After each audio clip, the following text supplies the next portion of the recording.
so we didn't go to school on Tuesdays. And we went into the museums, and I no longer had, but had my collection of the Met buttons. Oh my gosh, they were so cool, for every color. So that's what we did every Tuesdays. We went into the museums. Then on Fridays, sometimes we just stayed home.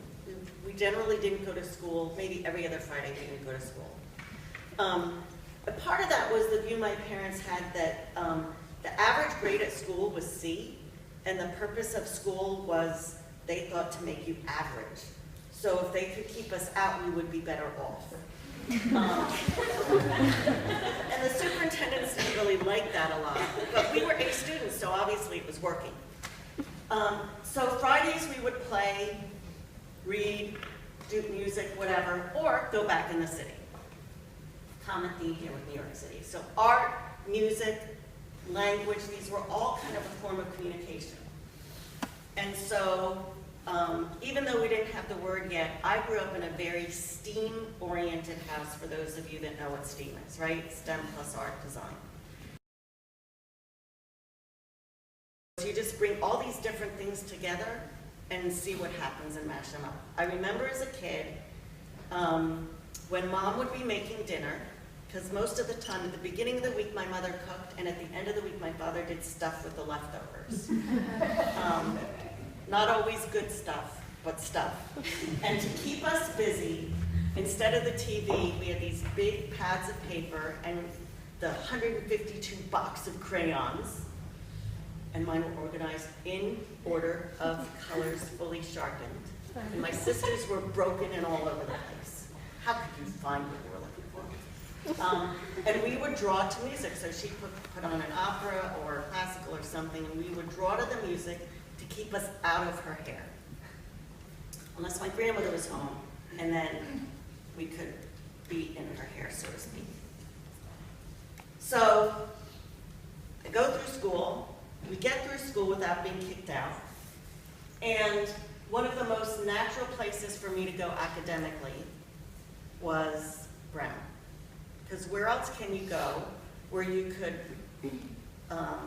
throw out the rules, kind of hack your education, create your own path, and do what you want, and put a lot of different piece parts together. So it seemed rather natural.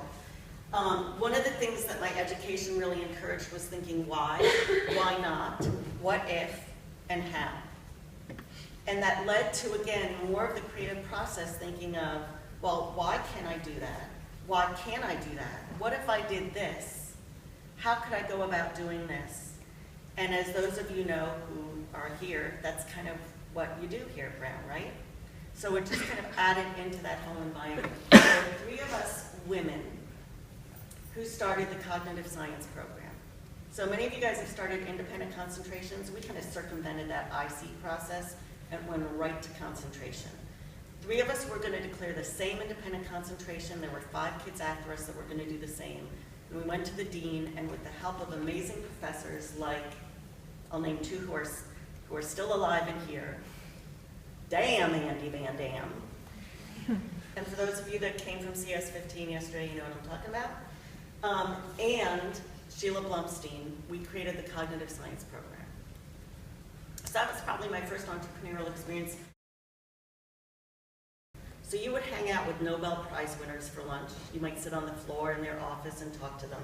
And it was a very egalitarian environment where you were measured and rewarded and respected based on your brain more than your gender. So if I look back on this, and I didn't feel any gender issues at Brown whatsoever.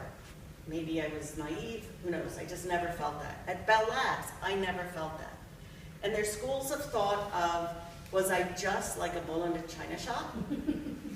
Which could really be very true. And it was there and I never saw it. But where I saw more of the ranking and rating was, how good are your ideas? And how willing are you to be fearless and try and go for it?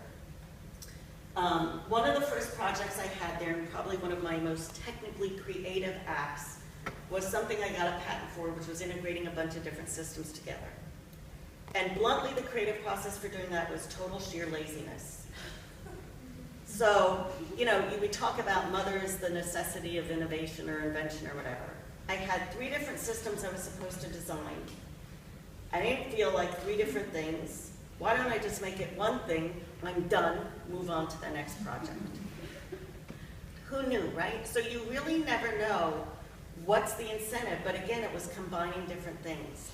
And so I think it's really important, and you guys are used to this with your education, of taking all the different feeds and putting them together in a different way. As well as, Bell Labs was really steamy, even though again, oh, if I'm wandering, you can't hear me talk, can you? Okay, cool. You can't stand still. Some of us have that issues. So at Bell Labs, there was tremendous art in the building. There were trails to go walking. There were plants, open air. I mean, just the whole place was designed as well for random collisions. So when the first building was built in New Jersey, out of the lower end of Manhattan, 1930s, Bell Labs was designed, so think this is like way back, guys. This is getting close to 100 years ago. It was designed so that you would have a long corridor with physicists, chemists, economists, psychologists, even artists, and they would all walk out of their offices and bang into each other. Because the president of Bell Labs in 1930 thought that's how you get innovation and that's how you get creativity. You get people bumping into each other, and who knows what they'll come up with. And so that interdisciplinary piece was a really strong part of how the building was architected and different divisions were set up. So I did a lot of things there. And again, I don't think I was aware that there were gender issues. And maybe I was wrong, but the team seemed pretty balanced, male and female, PhD, not PhD, whatever it was. And I could really have been oblivious to this. Wouldn't be the first time. What I found, though, was credibility was huge. So because I had a patent, that's a check mark, right? I did other cool things. I worked with big clients for AT&T. I helped design the next generation core network, and you guys are going to laugh at this. It's the early 1990s. Back in the late 80s, I broke up with my, who is now husband, but he wasn't then, through email. So, before you guys were born, we were emailing back and forth, and I would just delete his emails and finally just told him, don't email me anymore. The concept of understanding the needs and purpose of the customer with what you're building for them was critical in Bell Labs. And in fact, there was a very strong ethos that the purpose of Bell Labs was to design stuff to make society and human beings better. Now, AT&T corporate probably didn't have that. But at Bell Labs, there was really a sense that we were there to design things to improve society. And that really infiltrated. So there was a social good. I will also tell you, when you are owned by a company that's a monopoly and money is no issue, it's really easy to be like that. Because who cares about profit and loss? We'll just pour money into stuff. Which is great, but it's rare. So I was also asked to design the next generation core network. So it was all these cool things, and I was a woman, and probably half of the embodiment or team members of teams I was on were all women. And lots of different colors. The caveat was a certain level of creativity and intelligence. So then, I'm doing all these cool things, and life changes dramatically. I don't know, how many of you guys have taken any philosophy classes? Yes, part of your strong good liberal ethic. So there's this theologian, philosopher named Martin Buber. He died in the mid-60s, and he had this theory or belief in I, thou. Is it about me, I, or is it about thou, you? And for him, thou meant God. And that's probably been a part of my life and a part of my creative process when I'm designing stuff. Who is this for? How's it going to be used? How does this make things better versus just more stuff? So then I have kids, and life changes dramatically.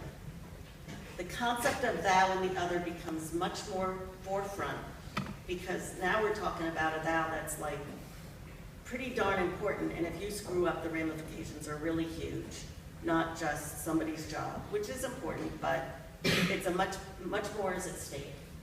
So that's Hannah at the top, class of 2022. And that's Josh at the bottom, who's graduating this year, and I don't think I'll have a P with the thing after my name for that one, for that kid. But we'll still love him and accept him. I wanted to be a mom, and I wanted to be an active, involved mom and raise my children. At this time, what had happened in between then is I had the most amazing bosses and managers in AT&T and Bell Labs, all men, who let me design my own jobs, do what I wanted, just let them know what was happening, and really had totally free reign to do what I wanted. So this is probably a little unusual. I tell him this guy that I'd broken up over email, he's a little persistent. He had left Bell Labs to go live at Oberlin and teach at Oberlin College because he wanted to do something meaningful with his life.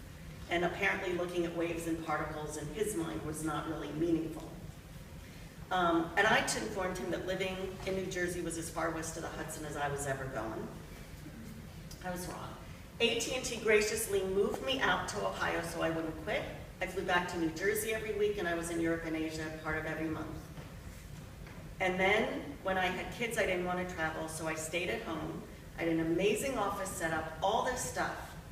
And I'm a woman, obviously I'm a woman. But I mean, you know, they did all this for me as a female, and I really don't know too many other people that had that situation, men or women.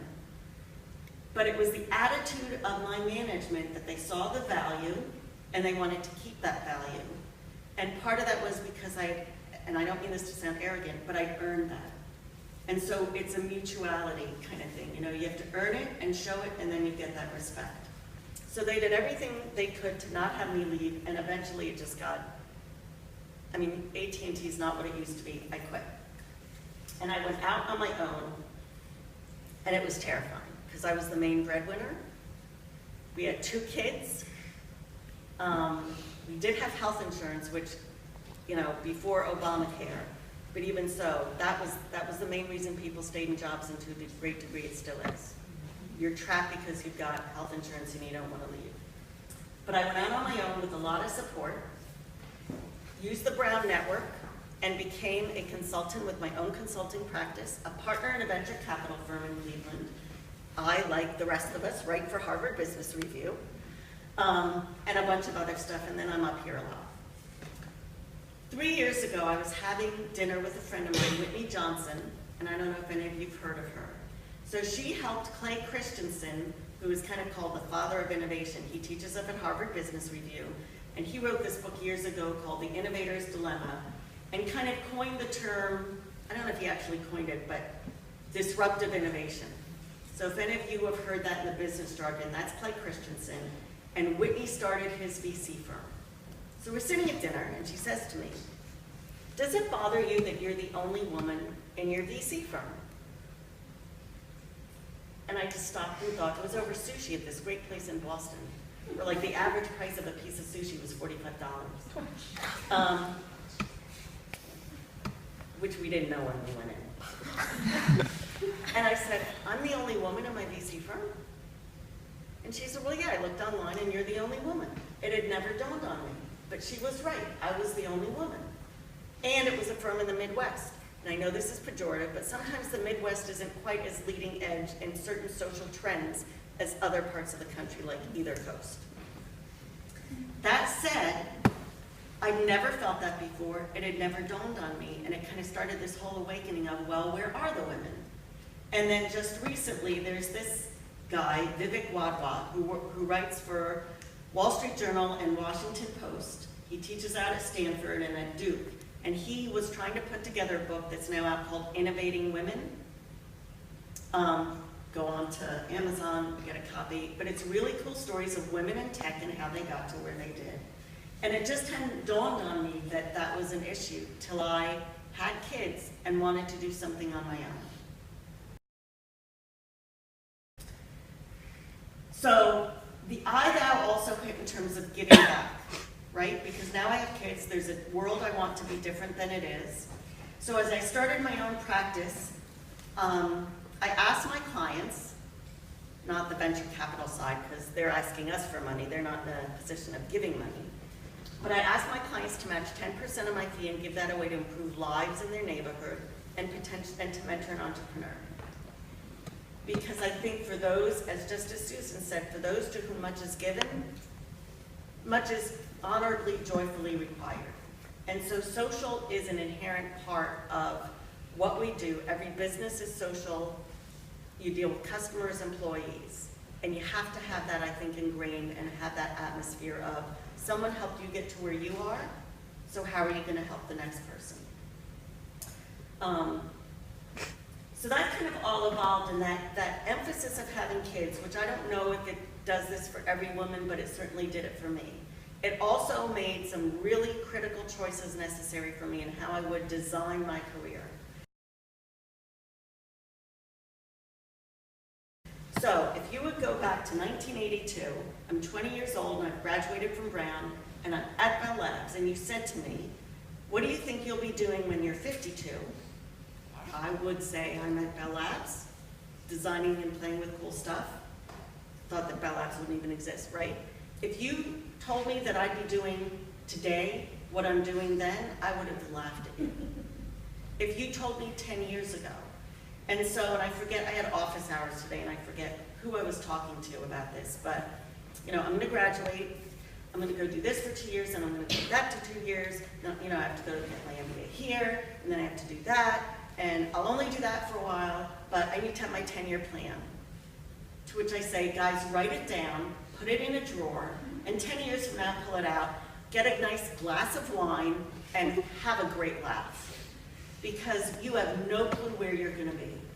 And design the next couple years as best you can, but that's it. The days of, I'm graduating, I'm doing this forever, are over. And that's a great thing, because you guys now have the freedom to design consciously, subconsciously, serendipitously your future, and you don't have to lock into the next 30 years. You just have to figure out what is it I really want to learn over the next couple of years and what's the best place to learn it. I will say though, for women, you also kind of have to figure out, if I want to have kids and raise them, what am I going to do to get there? Because it's not quite as open and free yet as it maybe should be or ought to be. So in the process of this subconscious design, and I think part of what's happened here for me with the creativity pieces, I am insatiably curious. My husband claims I have 2 very strong addictions, which I really don't plan to do anything about. But one is information. I just love reading and learning stuff. I think it's really cool, and who knows what you're going to do with it someday, maybe nothing, but you never know. And then I also am addicted to my monthly trips up here and the advising and mentoring, because there's so much I learn from you guys I get to take back to my clients. If it doesn't make sense to other people, who cares? That's their problem, that's not you. If it makes sense to you and you can create a story around that, that's what matters. So in my view, I have my consulting practice, but I'm first and foremost a mom and a wife and me, and yes, it is in that order. And whether my husband likes it or not, once there were kids, his stock dropped tremendously. Even with my mother, her pampering of him just dropped. And the me part has dropped. And once, Hannah goes to college, then the me part might come up again. And I'm not saying that's right or wrong, it just is how it is. So the core of me is being a mom and a wife. And everything else has to fit into that mold or fit into that space. My consulting practice, because it gives me the flexibility.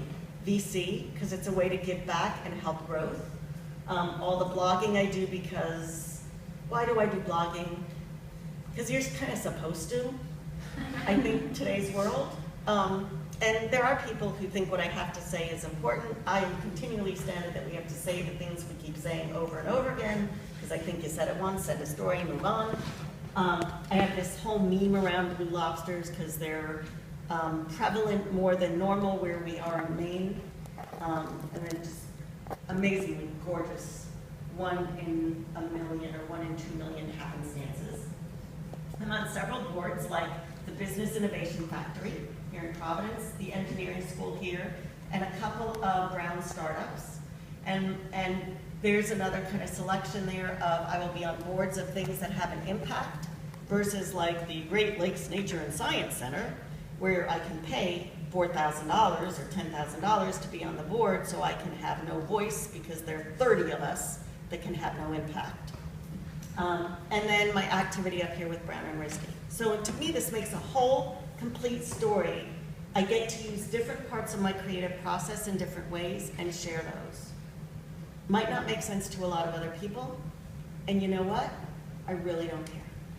Because I'm the one that has to live it and express it. And I don't mean that in a flippant way, but as you look at designing your next steps, it's got to make sense to you.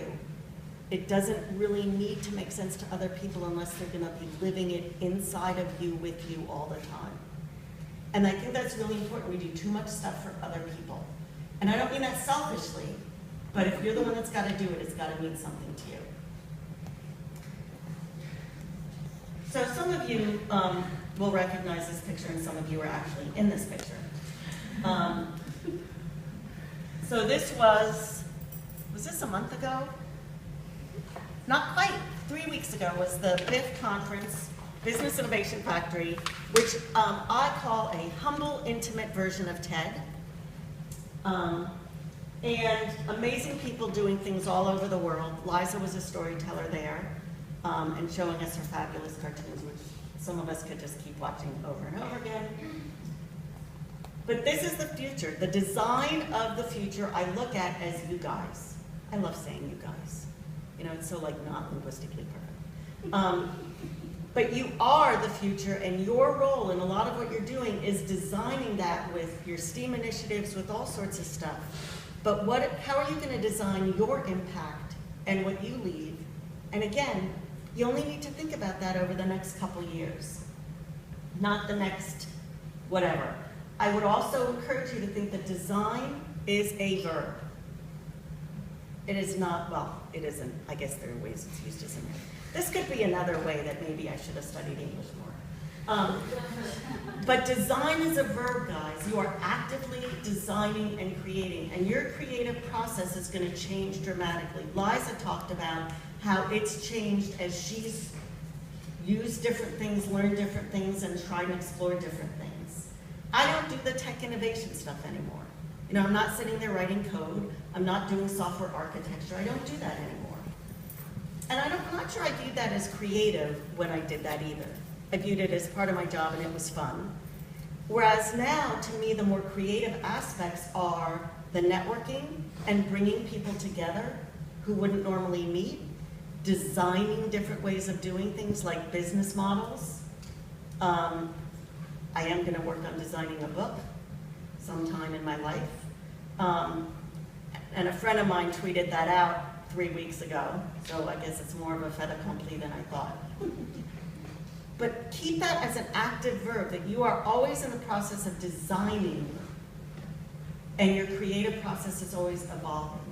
To me, my creative process isn't as much physical anymore, like drawing, building, coding, that kind of stuff, as it was, to me, one of the biggest parts of my creative process was raising children. And if you want to talk about something that requires an intense amount of creativity and innovation, that's like, to me, one of the ultimate examples, is raising up a child, who at every stage it's different. So as you look at the future, and as I look at you all and think about that process, it is an active thing that's happening every day. And if things change, it's okay.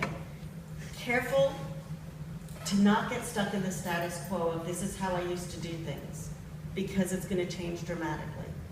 I don't know where I'm going to be in 10 years. I will tell you today that if I'm doing in 10 years what I'm doing now, I think I'll be totally happy. I just love, I'm very blessed. I love what I'm doing. I love where I am. I worked really hard to get here, even though I didn't know here was where I was getting. I thought I was getting somewhere else. So you do have to pay your dues. but give yourself that flexibility to figure out what could I be doing. So I don't know where I'll be.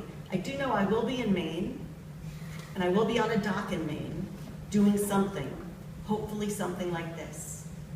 But who knows? And that is a joy and a luxury that I don't think many people used to have that we now have in today's world.